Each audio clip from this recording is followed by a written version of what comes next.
Students, welcome to my channel. आपका अतिथि मैं सारमी में स्वागत है। आज मैं आपको बताने वाली हूँ सॉल्यूशन ऑफ लीनियर इक्वेशंस जो कि जैसे कि आपको पता है कि होमोजेनियस लीनियर इक्वेशन का टॉपिक चल रहा था और मैं आपको बता चुकी हूँ होमोजेनियस लीनियर इक्वेशन क्या होता है, कैसे डिफाइन करते हैं और कैसे पहचानते हैं कि होमोजीनियस है या नॉन होमोजीनियस लीनियर इक्वेशन है।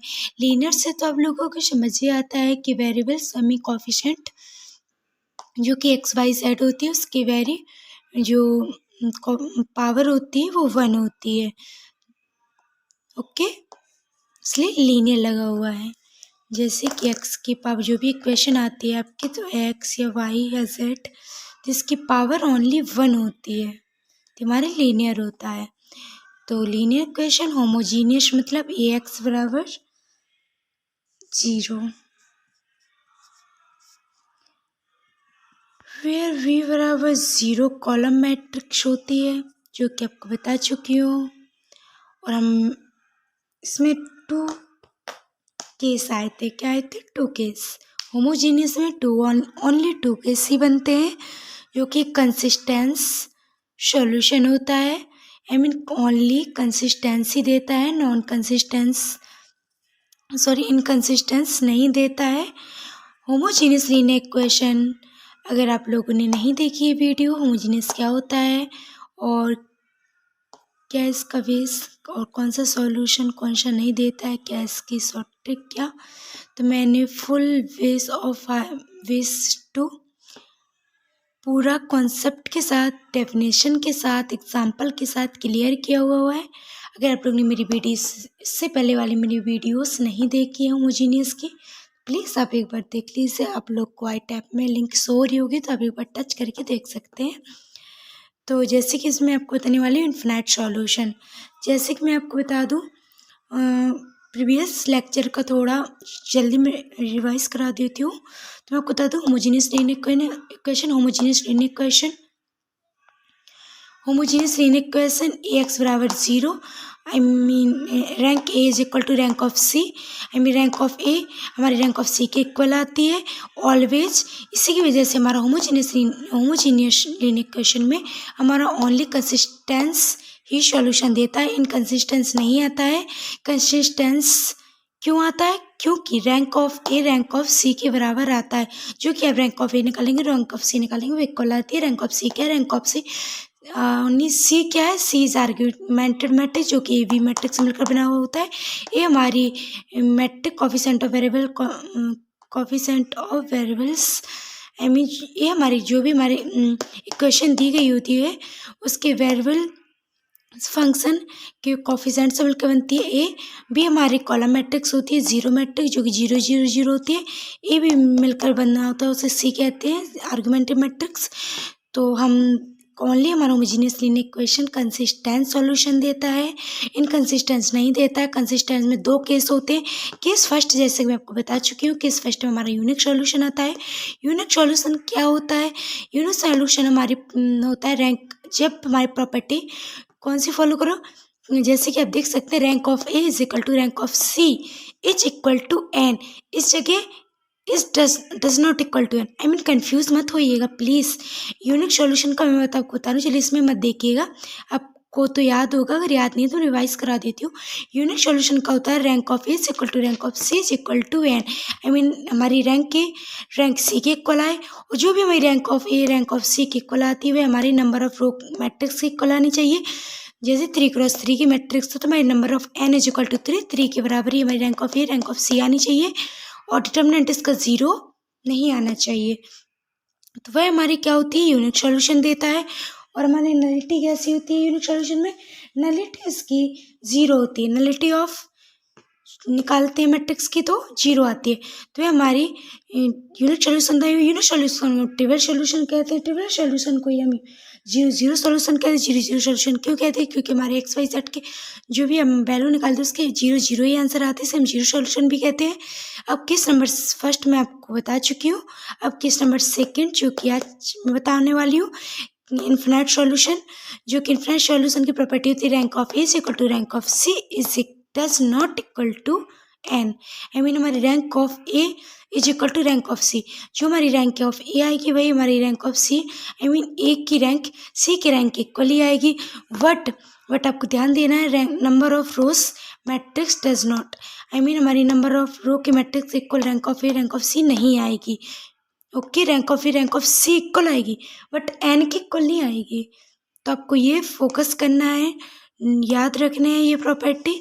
जब ये प्रॉपर्टी फॉलो करती है तो मैं इन्फिनाइट सॉल्यूशन देता है। इन्फिनाइट सॉल्यूशन में हमारी क्या होती है, नॉन ट्रिवियल सॉल्यूशन भी कहते हैं, नॉन जीरो सॉल्यूशन भी कहते हैं, और इसकी nullity of A is greater than and equal to 1। Okay, तो चलिए हम देखते हैं इसको। मैं आपको बताऊंगी भी आज कि हमारी नलिटी 1 और 1 से इक्वल, आई मीन 1 के बराबर और 1 से बड़ी, या तो हमारी 1 के बराबर आएगी या तो 1 से बड़ी आएगी, बट 0 नहीं आएगी। या तो 1 के इक्वल आएगी या तो 1 से बड़ी आएगी, लेकिन 0 नहीं आएगी, इतना ध्यान रखना आपको। चलिए हम क्वेश्चन लेते हैं और सॉल्व करते हैं, आपको बताते हैं इन्फिनिट सॉल्यूशन का क्वेश्चन कैसे सॉल्व करते हैं। अगर आपको डेफिनेशन नहीं पता है तो प्लीज़ आप इसकी एक बार बेसिक कॉन्सेप्ट देख सकते हैं। मैंने फुल ऑफ बेसिक कॉन्सेप्ट बताया हुआ था इन यूनिक सॉल्यूशन इन्फिनिट सॉल्यूशन का, और फिर मैंने आपको टर्न बाई टर्न मैंने आपको क्वेश्चन सॉल्व करते हुए 1 बाई 1 क्वेश्चन लिया था। यूनिक सॉल्यूशन का अलग क्वेश्चन सॉल्व करके बताया हुआ था। इसमें मैं आपको किस सेकेंड इन्फिनिट सॉल्यूशन का मैं क्वेश्चन सॉल्व करके बताने वाली हूँ कि इसके आपके क्वेश्चन आ जाए इक्वेशन होमोजीनियस लीनियर इक्वेशन का। तो आप कैसे पहचानेंगे कि ये होमोजीनियस है, और आप कैसे इसका कंसिस्टेंट सॉल्यूशन फाइंड करेंगे। और कंसिस्टेंट सॉल्यूशन के अंदर भी 2 केसेस आते हैं हमारे, 1 case unique solution, second case infinite solution. इसमें आप कैसे पहचानेंगे कि हमारा इन्फिनिट सॉल्यूशन है या यूनिक सॉल्यूशन है, तो हम इसमें सॉल्व करेंगे। बट मैं एक बात बता दूं आपको। पहली बात कि आप लोग जैसे देख रहे हैं कि मैं आपको इन्फिनिट सॉल्यूशन बता रही हूँ, तो आपका क्लियर है कि आंसर की लास्ट में आपकी इन्फिनिट सॉल्यूशन की जो भी प्रॉपर्टी फॉलो करेंगे वही चीज़ फॉलो ही करेगा जो हम निकाल इक्वेशन बनाएगी। तो इन्फिनिट सॉल्यूशन की प्रॉपर्टी ऑल फॉलो करेगी तो इन्फिनिट सॉल्यूशन ही आएगा। बट यूनिक सॉल्यूशन में मैं आपको बता चुकी हूँ यूनिक सॉल्यूशन क्या होती है, कैसे निकालते हैं, कैसे क्वेश्चन सॉल्व करते हैं। बट मैं आपको अगर आपको यूनिक सॉल्यूशन आता है, अगर आपको नहीं आते तो एक बार आप वीडियो को पहले आप यूनिक सॉल्यूशन देख लीजिए, फिर इन्फिनिट सॉल्यूशन देखिए, फिर आप कंपेयर कीजिएगा लास्ट में, तो भी आपको क्लियर क्रिस्टल हो जाएगा। क्रिस्टल क्लियर आपको बिल्कुल बेसिक्स से मैं आपको बता रही हूँ, बिल्कुल आपको क्वेश्चन कैसे सॉल्व करते हैं और कैसे इन्फिनिट सॉल्यूशन और यूनिक सॉल्यूशन के क्वेश्चन सॉल्व करते हैं, कैसे प्रॉपर्टी फॉलो करते हैं, आपको बिल्कुल क्लियर हो जाएगा। आपको ज़्यादा डीप में भी जाने की ज़रूरत नहीं होगी, तो आप लोग देख सकते हैं। और इसमें तो अंतर तो मैं आपको बताऊंगी कि इन्फिनिट सॉल्यूशन यूनिक सॉल्यूशन में। ओके, चलिए स्टार्ट करते हैं इन्फिनिट सॉल्यूशन। तो कोई भी एग्जाम्पल मैं ले रही हूँ, x minus y plus 2z is equal to 0, ये हमारी फर्स्ट इक्वेशन हुई। x plus 2y minus z is equal to 0, फिर हमारी 2y minus 2z is equal to 0। Okay, ये मैंने इक्वेशन ली हुई है, एक मिनट। तो मैंने ये इक्वेशन ली हुई है कि x minus y plus 2z is equal to 0, x plus 2y minus z is equal to 0, 2y minus 2z is equal to 0। तो इससे हम क्या मान लेंगे, first equation, second equation and third equation. तो हमारी 3 इक्वेशन बन चुकी है। अब इसको हम कैसे सॉल्व करते हैं, पहले चीज़ मैं आपको बता दूं, होमोजीनियस सॉल्यूशन क्यों कहते हैं इसे, क्योंकि हमारी जो भी वी कॉलम बनता है, जो भी हमें इक्वेशन के इक्वल में हमारी वैल्यू होती है वह 0 0 0, आई मीन आपकी जो भी वी मैट्रिक्स बनती है, जो कि कॉलम मैट्रिक्स बनती है, और हमारी एक्स वाई जेड किसी में कॉफिशिएंट नहीं होता है। पहली चीज़, अगर आपका एक्स वाई जेड का कॉफिशिएंट है तो ये इसी साइड रहेगा। अगर आपका एक्स वाई जेड इनटू में नहीं है, आई मीन कॉफिशिएंट नहीं है, तो ये अलग से हम इक्वल के साइड ले जाते, क्योंकि ए एक्स बराबर वी, जो कि हमारा ये वी मैट्रिक्स बनाता है। तो हमारी ये 0 0 मैट्रिक्स 0 0, तो V is equal to 0 0, all elements हमारे वी के 0 होते हैं, इसलिए हम होमोजीनियस कहते हैं होमोजीनियस ऑलवेज जीरो होते हैं, नॉन होमोजीनियस में इसमें जीरो की जगह कुछ भी आ सकता है, जैसे आपको बताया V is equal to zero matrix. चलिए इसको हम सॉल्व करते हैं और देखते हैं कैसे सॉल्व करेंगे। तो फर्स्ट हम इसको Ax बराबर V, इसका हम ए क्या होता है, ए हमारा कॉफिशेंट और मैट्रिक एक्स वाई जेड के कॉफिशेंट से मिलकर हमारा ए बनता है, I mean X coefficient of X Y Z. तो इसमें आपको बता चुकी हूँ ए कैसे बनाते हैं। तो सीधा मैं आपको ए नहीं बनाऊंगी, सी ले जाऊंगी। सी क्या होता है, सी हमारा यहाँ एक लाइन में बता देती हूँ, आर्गुमेंटिव मैट्रिक्स होती है जो कि ए बी से मिलकर बनी होती है। तो मैं यहाँ के लिख रही हूँ फर्स्ट रो में लिखेंगे 1 -1 2। तो अब आपको समझ में आ गया होगा कैसे लेते हैं ए। ये ए है, अभी ए बना रही हूँ, तो ये ए की मैट्रिक्स है, एक नहीं ए मैट्रिक्स है A, okay. And second 1 + 2 -1, third row, third equation से बनेगी 2 - 2, सॉरी 0, गलती कर गई, ये गलती मैंने की, ये गलती आपको नहीं करनी है एग्जाम में। 2y - 2z is equal to 0, I mean x हमारा 0 होगा, मतलब कि हम 0 × x + 2y ऐसे लिख सकते हैं ना। कोई दिक्कत है आप लोगों को? होगी भी किसी को तो नहीं होनी चाहिए, क्योंकि ये 0 × x का मतलब 0 ही होता है, इतना तो बेसिक आपको आता ही है। अगर हम 0 में किसी का भी मल्टीप्लाई करेंगे तो 0 ही आएगा, और 0 किसी में भी ऐड करेंगे तो कुछ मतलब नहीं होता है। तो हम 0 × x, अगर हम x को इंटू में रखते हैं 0 तो 0 ही रहेगा, और प्लस करेंगे तो कोई फ़र्क नहीं पड़ेगा इक्वेशन में। तो आप इसको 0, तो x का कोफिशिएंट 0 2 -2, ये V मैट्रिक्स होती है। तो V ये ... 0 0 0। वैसे आप लोगों को फिर से बता रही हूँ, आप लोग अगर जिस लोगों ने मेरी वीडियो प्रीवियस ईयर देखी है, आई मीन इससे प्रीवियस वीडियो देख चुकी है यूनिट सॉल्यूशन की, तो मैं हर सॉल्यूशन में आपको बताती हूँ होमोजीनियस। जब भी हमने आपको होमोजीनियस लीनियर क्वेश्चन का सॉल्व करती हूँ तो आपको बताती हूँ कि आपको होमोजीनियस लीनियर क्वेश्चन में ओनली, नॉन होमोजीनियस में नहीं, होमोजीनियस लीनियर क्वेश्चन में आपको बी लिखने की कोई नीड नहीं होती है, क्योंकि बी का आपको कोई मतलब, अब लिखे या ना लिखे सेम ही वैल्यू। एक मिनट रुकिएगा, मैं आपको क्या कह रही थी, आप बी को लिखिए या ना लिखिए कोई फ़र्क नहीं पड़ता है, क्योंकि आप 0 0 में कोई भी प्रोसेस करेंगे, कोई आप लगाएंगे तो आपका कोई फ़र्क नहीं पड़ेगा, आपकी मैट्रिक्स वही आएगी, वही रैंक आएगी, कोई भी चेंजमेंट नहीं होगा।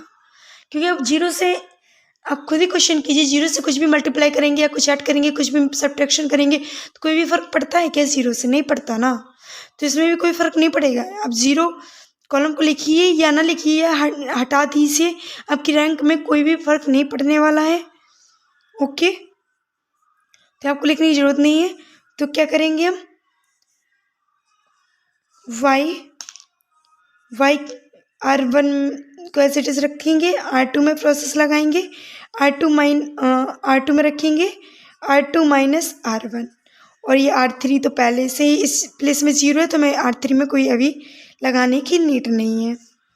तो 1 - 1 2, 1 में से बन गए 0, R2 - 1 1, 2 - 1 3, -1 -2 -3, 0 2 -2।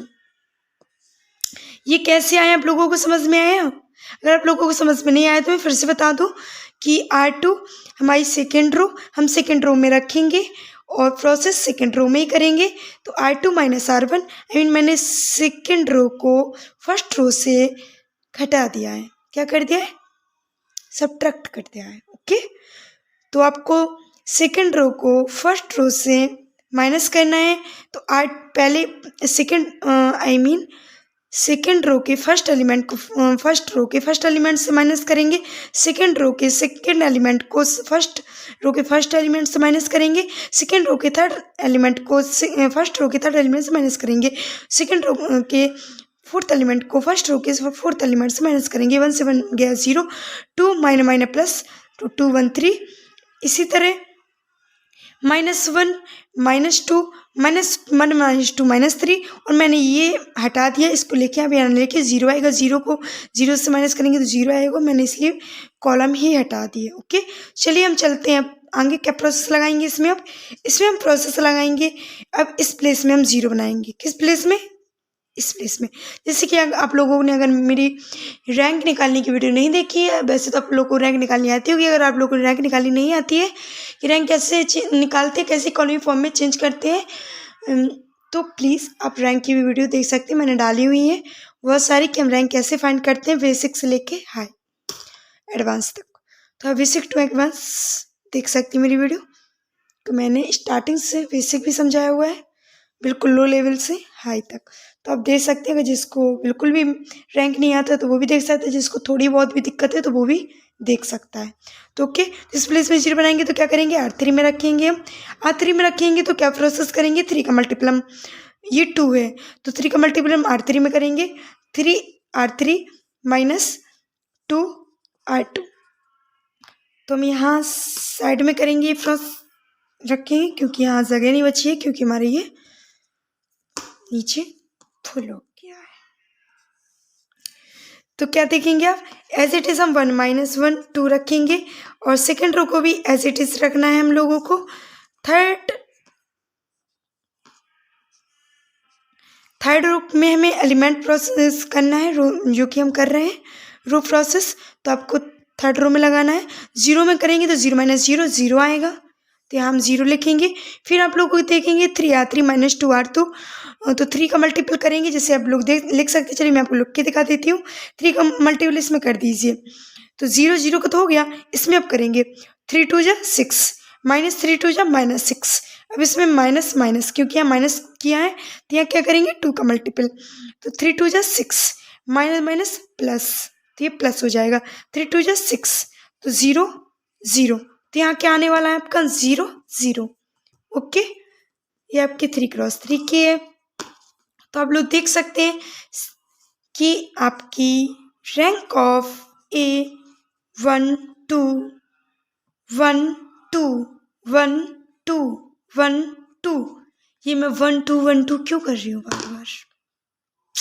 कि आप लोग को बताने के लिए कि हमारी non zero row matrix, number of non zero row is called rank of matrix. फिर से मैं आपको हर बार बताती हूँ, number of non zero row is called rank of matrix. I mean आपकी नॉन जी हमारी रैंक की डेफिनेशन होती है नंबर ऑफ नॉन जीरो। तो first non zero row, second non zero row, third हमारी जीरो रोज, तो ये हम काउंट नहीं करेंगे। तो फर्स्ट सेकेंड, तो हमारी रैंक ऑफ ए 2 आई। रैंक ऑफ सी कैसे निकालेंगे? चलिए मैं आपको बता दूँ, यहाँ पे वैसे आपकी 2 ही आएगी। चलिए मैं आपको थोड़ा सा बता देती हूँ जिससे आप लोगों को कंफ्यूजन ना हो। ये हमारी 0 0 थी ना, अगर इसमें हम कोई भी प्रोसेस करेंगे तो क्या फ़र्क पड़ेगा इसमें? आप लोग बताइएगा प्लीज़। क्या दोस्तों, 0 0 में कोई भी हम प्रोसेस करेंगे, 0 का 0 में मल्टीपल करेंगे, तो माइनस या प्लस करेंगे तो क्या कोई फ़र्क पड़ेगा? अच्छा आप लोग करके देख लीजिए। 1 सेकेंड, मैंने पॉज कर दी वीडियो, देख लिया? नहीं पड़ा ना? 0 का क्यों पड़ेगा? 0 -0 कोई भी मल्टीप्लाई करेंगे तो 0 ही आएगा। 0 0, तो हमारी 0 ही आने वाली, कोई भी चेंजमेंट नहीं होगा। तो आप लिख भी सकते हैं, वैसे लिखने की आपको कोई ज़रूरत नहीं होती है, बट अगर आप लोग की संतुष्टि के लिए मैं लिख रही हूँ, बट आप लोगों को नहीं लिखना है। तो आप लोग देखेंगे ये C और ये C, क्या कोई फ़र्क है इस पर? कोई भी फ़र्क नहीं है। अब 0, अब लोग से कुछ लोग बोलेंगे 3 क्रॉस 3 की, 3 क्रॉस 4 की हो जाएगी, 0 0 हो जाएगी, बट 0 0 से कोई मतलब नहीं है। 0 0 की जगह कुछ एलिमेंट्स हमारे कुछ भी 0 के अलावा नॉन ज़ीरो एलिमेंट आ जाते तो फ़र्क पड़ता, बट यहाँ पे नॉन ज़ीरो एलिमेंट नहीं है, 0 है। 0 कॉलम इसलिए मैंने हटा दिया। तो देखिएगा अब लोग, non zero row matrix, third हमारी 0 0 0 0 जीरो मैट्रिक्स, तो 1 2 C यही C था ना हमारा, A × B से यही C था। 1 2 1 2, तो रैंक ऑफ C 2 ही आए ना। सी का यहाँ से निकालेंगे 1 2 1 2। तो दोस्तों आप लोगों को ये जो मैंने आपको बताया, आप लोग कुछ लोग सोचेंगे क्या हमें भी इसके बाद ये लिखना पड़ेगा, तो हटाया ही क्यों मैम आपने, लिख देती ना। तो मैं आपको बता दूँ इसे लिखने की कोई ज़रूरत ही नहीं है, इतना आप लोगों को समझना है। आप 0 0 से हाइट ठीक करना है, लेकिन आप लोगों को मैंने आपकी संतुष्टि के लिए मैंने लिखा, जिससे आप लोगों को कन्फ्यूज़न ना हो, इसलिए मैंने ये लिखा है। लेकिन आप लोगों को लिखने की कोई ज़रूरत नहीं है, फिर से मैं बार बार बता रही हूँ, आप लोगों को ये हाइड ही करना है, इसलिए मैंने हाइड कर दिया। लेकिन आप लोगों को दिखाने के लिए बताया, बट इसमें सेम ही है तो कोई फ़र्क नहीं पड़ता, क्योंकि हमारे होमोजीनियस इन इक्वेशन का मैंने जब फर्स्ट वीडियो सॉल्यूशन मतलब इक्वेशन सॉल्व की थी, तभी आपको बताया कि rank of A equal to rank of C ही आता है, तभी हमारा कंसिस्टेंट सॉल्यूशन देता है, इसलिए ओके। तो इसमें n इज इक्वल टू क्या है, n is equal to 3, number of row matrix n is equal to 3। तो आप लोग देख सकते हैं क्या ये हमारी प्रॉपर्टी फॉलो हो रही है, हाँ हो रही है। क्यों हो रही है, rank of A is equal to rank of C is equal to does not equal, rank of A is equal to rank of C, rank of A क्या है 2, रैंक ऑफ सी क्या है 2, बट क्या n के equal है, क्या ये rank of A rank of C n is equal to 3, 3 कैसे आया, number of row matrix, row matrix क्या होती है, मैट्रिक कितनी बाई कितनी मैट्रिक्स की हमारी रो है, तो 1 2 3 3। इस बार भी आप देख सकते हैं 3 क्रॉस 3, तो n इज इक्वल टू 3। ये ऐसे भी देख सकते हैं 1 2 3, यह मैं आपको बता दूँ 1 2 3, 3 रो 1 2 3 4 4 कॉलम, तो ये हमारी कितनी की 3 क्रॉस 4, 3 क्रॉस 4। तो मैंने क्या बताया आपको, ये रो को प्रदर्शित करता है, ये कॉलम को प्रदर्शित करता है, m क्रॉस n, m किसको, रो को प्रदर्शित करता है, n, तो कन्फ्यूजन नहीं होना है, ये m, बट यहाँ पे m क्रॉस m ही लेते हैं होमोजीनियस में, ऐसा कुछ भी नहीं होता है कि आप, ये तो मैं आपको बता रही हूँ, रो और कॉलम को प्रदर्शित करता है, तो 1 2 3 कहेंगे, इसका कोई फ़र्क नहीं पड़ता है। तो नंबर ऑफ रो मैट्रिक्स, तो 1 2 3, तो n इज इक्वल टू 3, वैसे भी आपकी 1 2 3 3 क्रॉस 3 की मैट्रिक्स है, तो आपकी n इज इक्वल टू 3 ही आएगी, okay. n is equal to 3, rank of A is equal to rank of C is equal to n है क्या, नहीं, तो डज नॉट इक्वल टू कर देंगे। तो ये हमारी प्रॉपर्टी फॉलो की या नहीं की, क्या ये प्रॉपर्टी और ये प्रॉपर्टी सेम है या नहीं, क्या आप लोगों को ये और ये प्रॉपर्टी सेम नहीं लग रही, rank of A is equal to rank of C does not equal to n, rank of is equal to rank of C but does not equal to n, तो ये हमारी क्या है, infinite solution, it is called infinite solution. तो ये हमारा क्या देगा, इनफाइनाइट सॉल्यूशन देगा, ओके। तो आप लोगों को समझ में आ गया, और इसकी आप ऐसे भी फाइंड कर सकते हैं, मैं आपको शॉर्टकट मेथड बता दूँ तो आपके तो लॉन्ग मेथड करने की प्रोसेस की कोई नीड ही नहीं होगी। जैसे आप लोग, बहुत से लोग, ये इतना सॉल्व करना तो आना ही चाहिए, आप लोग या कोई भी कम्पिटिटिव एग्ज़ाम्स दें या टिक भी करना हो तब भी आपको ये प्रोसेस आना ही चाहिए, बट ग्रेजुएशंस या बोर्ड एग्ज़ाम्स दे रहे हैं या पोस्ट ग्रेजुएशन, तो इसमें आपको सॉल्व करना पड़ता है। बट अगर कम्पिटिटिव एग्ज़ाम्स में दे रहे हैं तो आप ये शॉर्ट मेथड भी लगा सकते हैं। अगर आपकी मल्टीपल, अगर ग्रेजुएशन में भी मल्टीपल आ जाती है तो आप लोग शॉर्टकट मेथड लगा सकते हैं। रैंक ऑफ सी देखेंगे तो ये हमारा 0 के इक्वल आएगी, इसकी हम determinant, sorry rank of C नहीं, सॉरी रैंक ऑफ सी बोल गई, डिटर्मिनेंट बोलना था मुझे, सॉरी। तो मैं क्या बोल रही थी, determinant of C, determinant C is equal to 0। मैंने कैसे बता दिया, 1 सेकेंड ही लगा मुझे, आप लोग भी बता देंगे। कब बताएंगे, जब आप लोग को निकालना आएगा डिटर्मिनेंट की भी शॉर्ट, जब आप लोग निकालेंगे सी का डिटर्मिनेंट यहीं से डायरेक्ट, जैसे इसको हाइड कर दी, इससे कोई मतलब मत रखिए। अगर इसका डिटर्मिनेंट निकालेंगे 1 -1 2 1 2 -1 0 -2, इसका डिटर्मिनेंट डायरेक्ट निकाल सकते हैं, इतना आपको लॉन्ग प्रोसेस करने की भी जरूरत नहीं पड़ेगी। तो आप इसका डिटर्मिनेंट निकालेंगे तो इसका 0 ही आएगा। c = 0, डिटर्मिनेंट आपका 0 आ रहा है तो इनफाइनाइट सॉल्यूशन देता है। अगर डिटर्मिनेंट इसका 0 कल नहीं आता है तो आपका यूनिक सॉल्यूशन देता है। तो आपको आ गया ना डिफरेंस समझ में। अगर इसी जगह आपका rank of A = rank of C and N के इक्वल आता है, rank of A rank of C 3 आता, 3 3 3 3, तो आपका यूनिक सॉल्यूशन देता। बट यहाँ इनफाइनाइट सॉल्यूशन क्यों दे रहा है? क्योंकि आपका एन के equal rank of A rank of C नहीं आई, एन से छोटी ही आती है, रैंक के इक्वल एन के इक्वल नहीं आती है। यही मैं आपको बता दूँ, नलिटी ए आपकी 1 या 1 से बड़ी होगी। कैसे होगी? आप लोग डायरेक्ट बता सकते हैं, नलिटी ऑफ ए = 1। कैसे बता दिया मैंने? आप लोग भी बता सकते हैं। नंबर ऑफ जीरो जैसे आप लोग बता दिया कि रैंक की मैट्रिक्स क्या होती है, number of non zero row is called rank of matrix. इसी प्रकार number of zero row is called nullity of A. तो आप देख सकते हैं आपकी एक ही रो है जो कि 0 रो बन रही है पूरी, तो नलिटी आपकी 1 आ गई।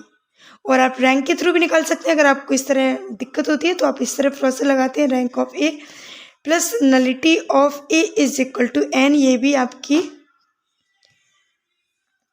क्या, एक मिनट रुकिए, तो ये भी आपकी rank of A plus nullity of A = n formula होता है। तो रैंक ऑफ ए क्या आई? 2 2 प्लस नलिटी ऑफ ए, अरे नलिटी ऑफ ए = n क्या है? 3। तो नलिटी ऑफ ए नहीं बता देंगे आप लोग, 2 इस साइड चला जाएगा, तो 3 - 2 = 1। तो नलिटी ए 1 आई ना, मैंने बताया था ना आप लोगों को। जब भी आपकी नलिटी ऑफ ए 0 से बड़ी हो, क्या हो?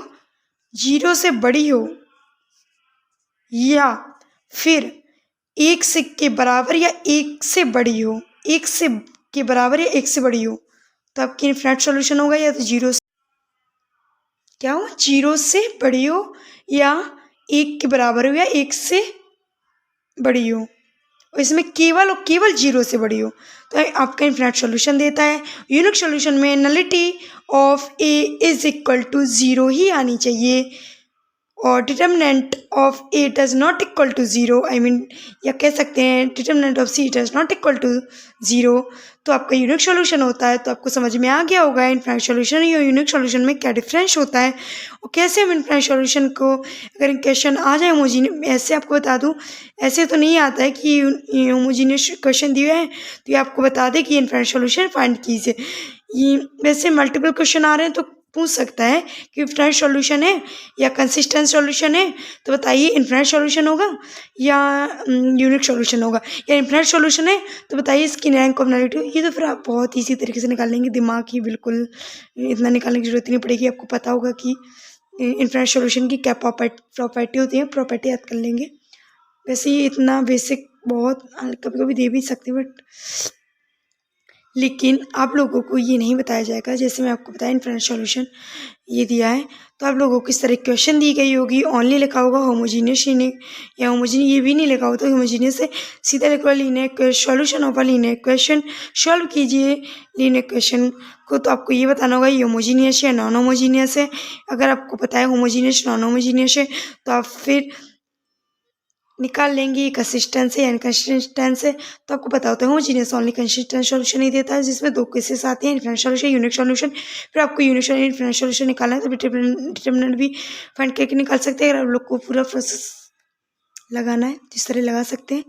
आई होप आपको ये मेथड और सॉल्यूशन काफ़ी अच्छे समझ में आ गया होगा कि कैसे मैंने क्वेश्चन को सॉल्व किया और क्या प्रॉपर्टी होती है इसकी, क्या शॉर्ट ट्रिक्स होती हैं। तो ऐसे ही आप लोग और भी शॉर्ट ट्रिक्स और कॉन्सेप्ट जानने के लिए या